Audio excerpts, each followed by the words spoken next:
It was good. Welcome back. Uh, First of all, this is not scruffy. I'm just trying to grow it out, so bear with me, yeah. But nonetheless, welcome back to another book club. This month, the November novels has been kind of hit or miss, you know. Started off with the Archipelago of the House. It's about a Japanese architecture, and being honest with you, this was not a fun read. Good thing it was a short read. I did this for a school assignment, so you can imagine I'm looking forward to write a paper about this.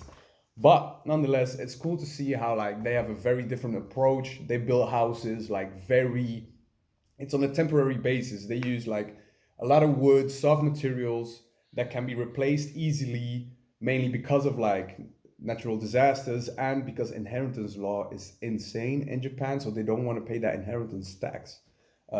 So you get an idea. They try to build it in sync with nature and certain traditional elements, which is like it's cool to know, I guess, but to read about, not really my thing. But nonetheless, staying on this topic, heading into Sun and Steel by Yukio Mishima. I read this like last year, around like literally like about a year ago, but I wanted to take another look at it, and I'm gonna be honest, I'm still confused as hell. Like this is a confusing book. The writing style is kind of confusing, but it's all about Yukio Mishima. He was this great author that even had like the opportunity to get a Nobel Prize, but they considered him too young. They were like, yeah, he'll make another great piece of art.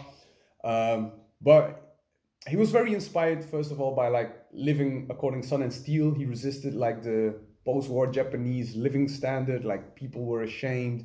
They were living. They were night dwellers. They didn't go outside. They got flabby stomachs because they felt defeated. And he was like, nah, I need to find another way to motivate myself, to resculpture myself.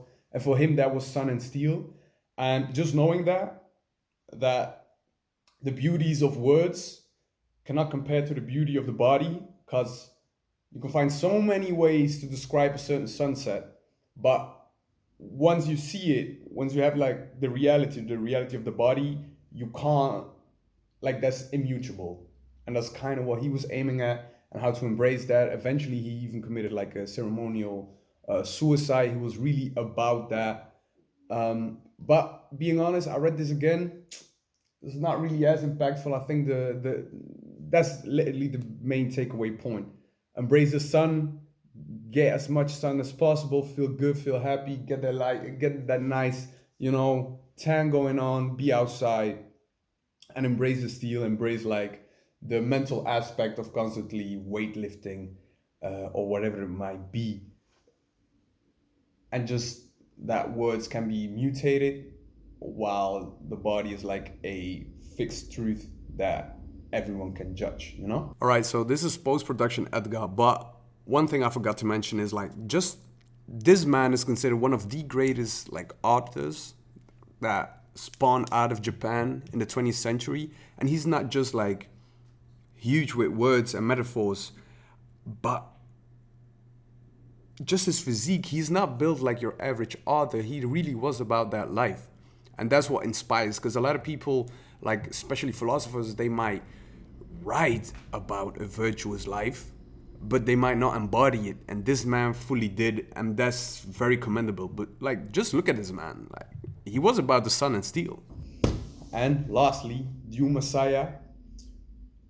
Frank Herbert really has this thing that the first half of the book, especially for me, is unappealing as hell. It's him like building everything, but to me, honestly, like it only got good at like page 200, and it has like 330 pages. So you can imagine like it was a long time, things being set up. But what Frank does great is just schemes within schemes. It comes back in the book as well. It's schemes within schemes being set up.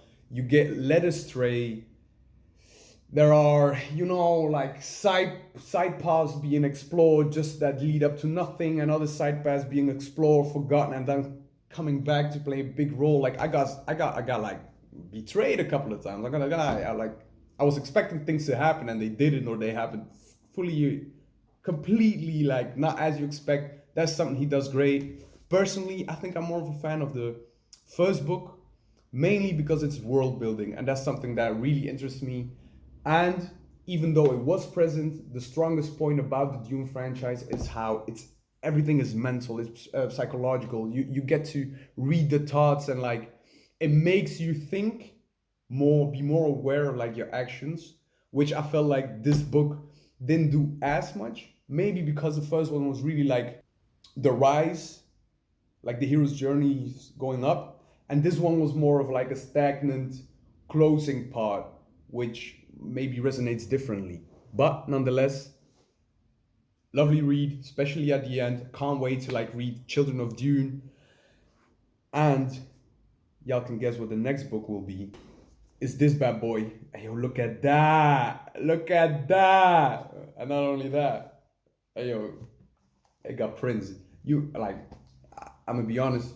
You don't understand how happy I am to read like Prince again. It makes me feel like a child. But it's Napoleon's The Art of War and Power, just his military maxims and like the strategy behind it. So tell me what you've been reading, and yeah, keep on reading. Te amo. Muchas gracias. Ciao.